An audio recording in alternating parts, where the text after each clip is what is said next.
at us, we the comeback kids, we the comeback kids.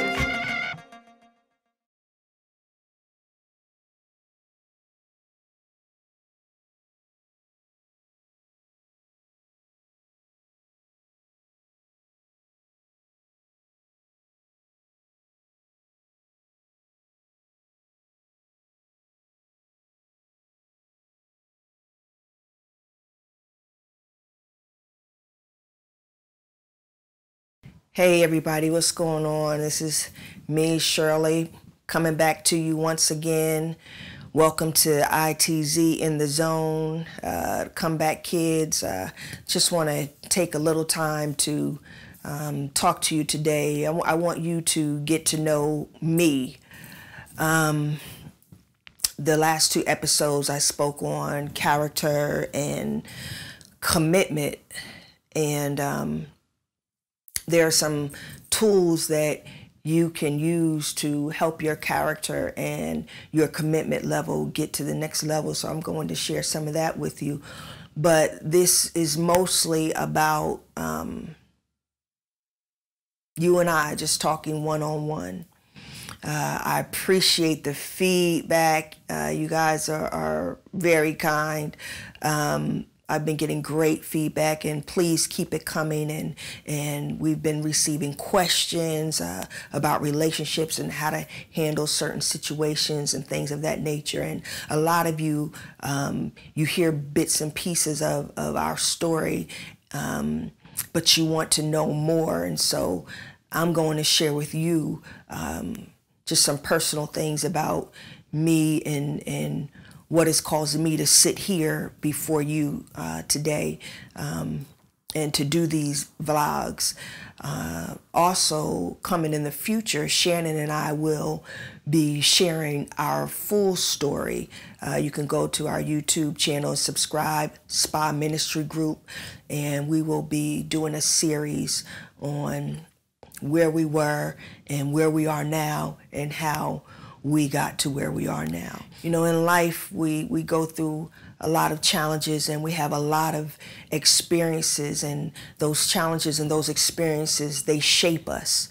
And they create a framework from which we work within as it relates to love and relationships and intimacy and sex. And for me, because I was a victim of sexual abuse by two different men and by a female, very early on in my life, at the age of 9, it has caused a lot of damage. And so when we go through these experiences and they have certain internal effects, it then shapes how we relate to others and how we relate to the world around us as a whole. It changes the very essence and the very core of who we are created to be as a woman. And so, you know, in my relationship with Shannon, we both came with a lot of baggage. Shannon laid a lot of his baggage out on the table. But at the time, I did not realize how much my baggage was actually affecting me.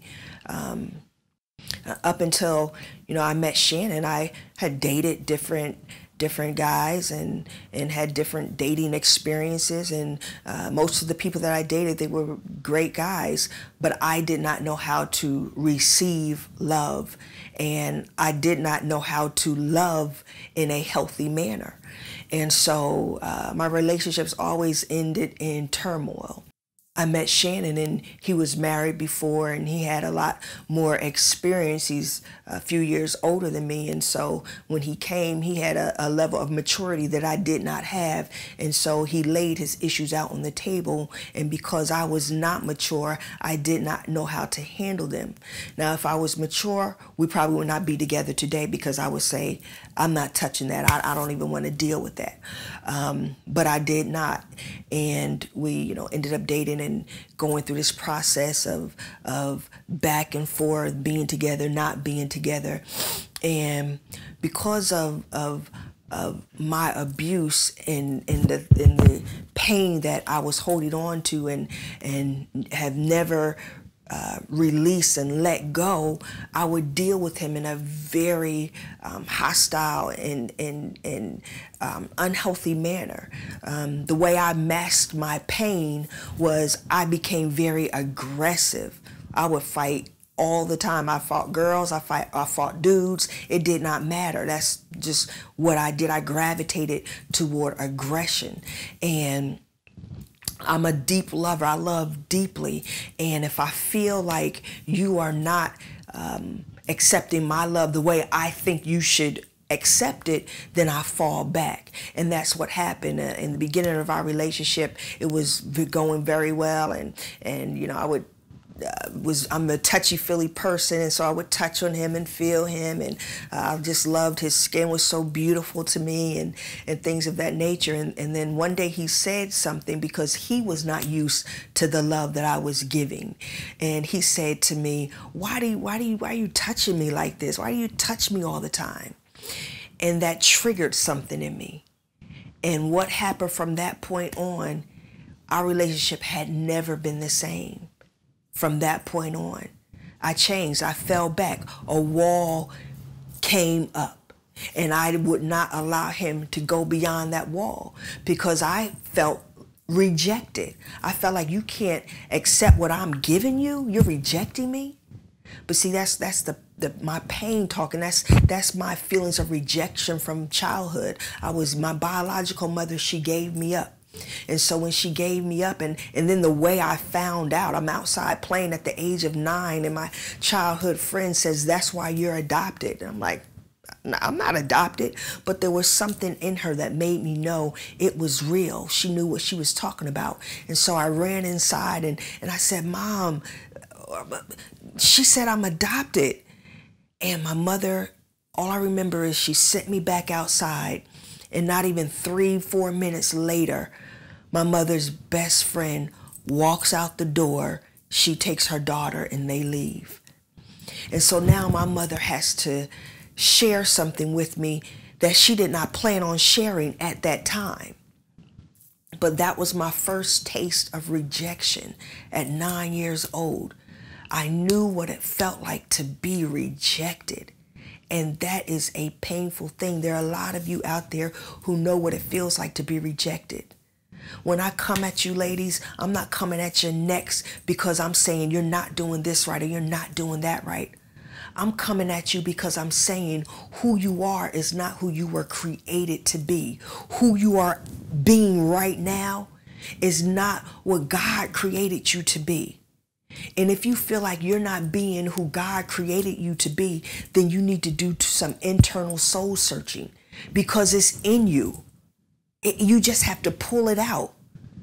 You have to pull it out. You have to stop allowing your situations, especially these childhood situations that have gone undealt. You have to stop allowing them to control your relationships. You are in a relationship with your husband and you're wondering why things are not going the way you want them to go. So I'm asking you, are you creating an environment that is conducive for it to go the way you desire it to go? Are you being the wife that you would want to come home to? That's it. And if you're not, then there are some things that you need to change. I wish I had somebody to come at my neck when I was going through hell with Shannon, when he was going through hell with me, when I was being a wife who was starving him emotionally. Emotionally, I was killing his spirit. Our men, they go out and they work hard every day, and they have the world on their back, and they feel like the world is just sitting on their shoulders. When they walk through the door, they are supposed to walk through into an environment of peace. Are you creating that environment? That's all I'm asking you. are you creating that environment? If you are not creating that environment, then that's what you need to move towards doing. It does not matter what he is doing or what he is not doing. Listen to me. Anything that I say, anything that Shannon says is not something we read in a book. It is something that we have experienced firsthand and that we have done firsthand. And because of the work that we have done and we've put forward in the proactive mentality that we have adopted, in the proactive behavior that we have adopted, that God has given to us, we implemented it, and our lives, our relationship, our marriage has turned full circle. I'm simply saying to you, you are hurt, you are broken. Now is the time to dig deep and to let some stuff go. Because your relationship is heading towards divorce. If you're not married and you're in a relationship and all you're doing is arguing and fighting and there's always a complaint, there's some issue, one after another, there are very few moments of peace, I'm saying you must look internally. Stop looking outward. Stop looking at your spouse. Stop looking at your boyfriend. Look at yourself. When you can look at yourself, deal with yourself, let these issues go, you say to yourself, you know what? It is not my fault that I was abused and violated. I had nothing to do with that.